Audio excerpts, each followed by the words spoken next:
baki mai yanka wuya.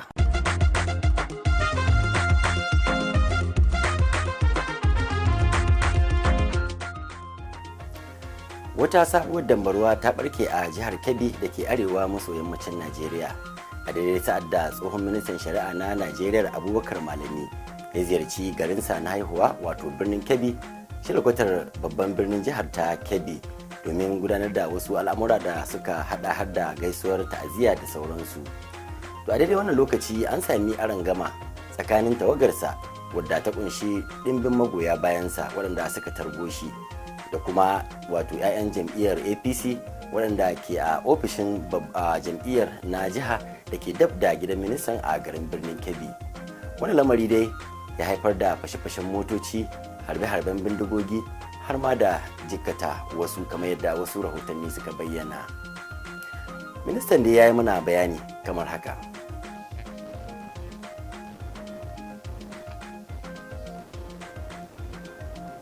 Tare da fatan za a yi mana afuwa dangane da tangarɗa da muka samu a sautin wannan tattaunawa.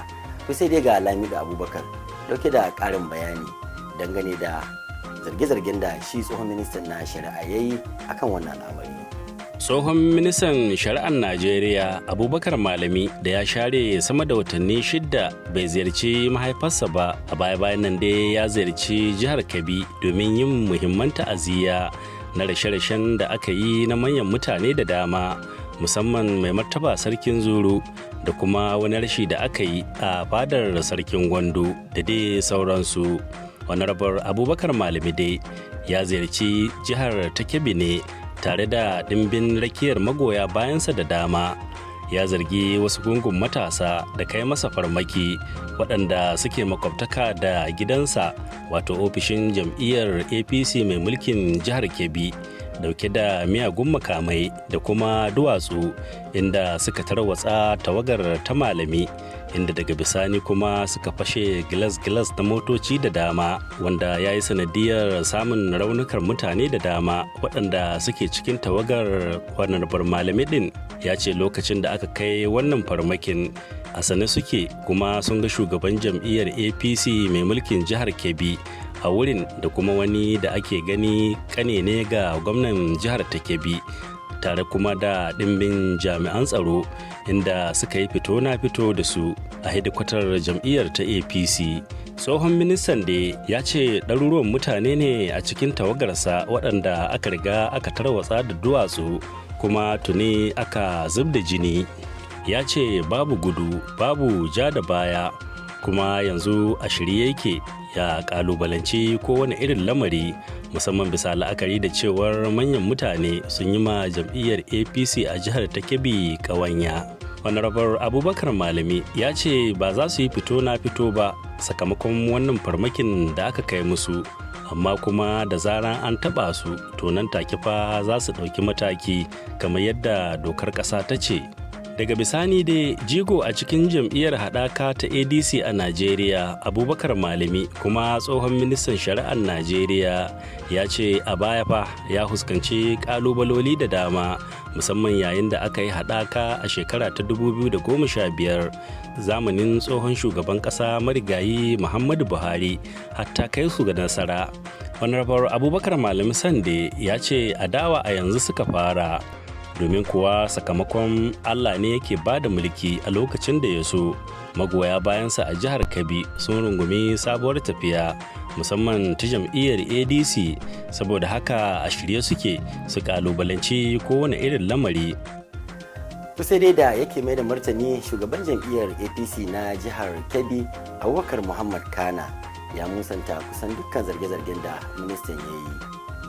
Ni musan an gaman da aka yi ba, sai na dai na ofis na mitin, mu aka cimma, mu aka yi ataki, mu ba atakin kowa ba, kuma an gama ne mu aka yi mashi, sau ba mu labari mu sa abin da ke faruwa ba, kuma ga mutane kawai kwandam.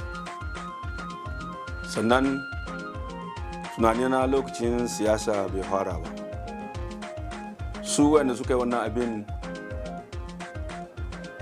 daga shi iyalin shi kowa na zuwa Kebbi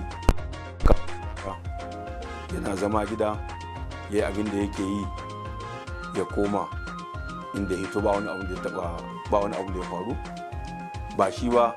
Wata jam'iyya ma da ke nan wurin tana da lalurorinta ta hidimominta ta yi zagayenta babu abin da ya faru, ana lalurori lafiya lau a ƙarin lafiya lau. Amma wannan shigowa da aka yi an shigo ne da wata manufa tun abin da ya kama daga marabar gwandu har zuwa cikin garin birnin Kebbi.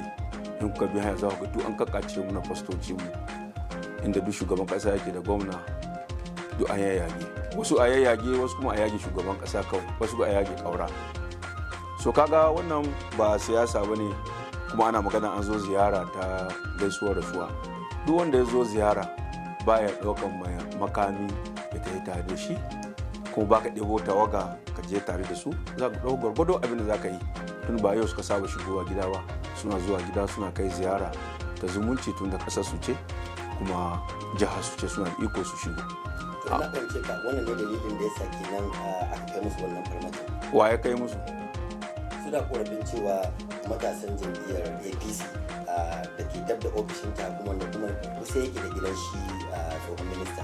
To tsohon minista a matsayin shi wanda ya san doka ya biyo hanya a karkace, mutane sun zo suna daga ƙaura yatsa guda. Sannan wannan bayan ofis suka biyo, wanda yake yin ƙa'ida za a bi, wanda ya hito da can kamata ya bi haka ya dawo shiga gidan shi. In ba wata manuwa ba ka biyo bayan gidanka kuma kana tada jami'an tsaro su zo suna halla bindigogi. Ku da ke 'yan jarida kun gan shi, 'yan social media sun watsa kun gani, kun ji halbin bindiga, ku da ke 'yan jarida. To wanda ya kai hari ina ga bindiga? Mu jihar Kebbi mutane masu biyayya, masu bin doka da oda, musamman 'yan jam'iyyar APC, muna bin doka, muna bin oda, muna bin abin da shugabannin mu ke gaya muna. Bai kaɗan kai magana akan cewa lokacin siyasa bai ba, to amma a daidai wannan lokaci kuma ana ganin jam'iyyar APC da kuma musamman bangaren gwamnati suna yin wasu abubuwa waɗanda ake dangantawa da cewa kamar su ma sun shafi yakin neman zaɓe ko kuma sun yi kama da yakin neman zaɓen mai zuwa na shekarar 2027, wanda su ma suna ganin cewa to in kun yi ne yasa su kuma ba su. Alhamdulillahi, gwamnati wadda ke ci ta ƙauren gwandu tana dama ta je ta yi empowerment ga mutane kowace local government, saboda shi ne sitin gwamna kuma yana da hurumin da shi da iyalansa da 'yan jam'iyyar APC da zaɓaɓɓunmu kowane hurumin da zai je ya tara mutane ya musu alheri, saboda shi ne cikin dokar jam'iyyar mu ta APC muna so a mutane alheri. So in aka je an haga wani taro ne na alheri, ba taron kamfe ba.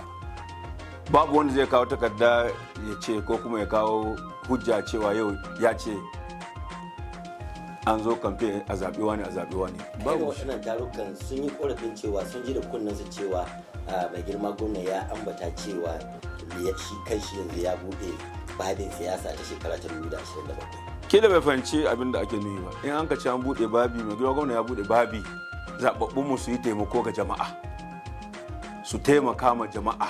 Lokaci ya matso, siyasa za ta taso. Ko ni na faɗi wannan a mitin da muka taɓa yi, na ce lokaci ya 'yan siyasa wanda aka zaɓa da wanda ake taimako 'yan kwangila su taimaki mutane a taimaka ma siyasa. A Najeriya, siyasar Najeriya ta yi ƙaurin sunan waɗanda ke kan gwamnati sai ƙoƙarin murƙushe 'yan adawa idan sun taso. Ba ka ganin wasu na ganin kamar wannan ya yi kama da haka? To ni ban sani ba, ban san da wannan ba.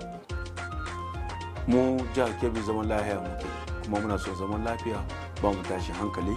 Mun yi adawa, mun yi zaɓe da PDP, Allah ya ba mu nasara. Kuma kaka manta, in ka dubi abin da a cikin APC, mai da a cikin APC ka dubi abin da a ADC, sai kai shari'a da kanka.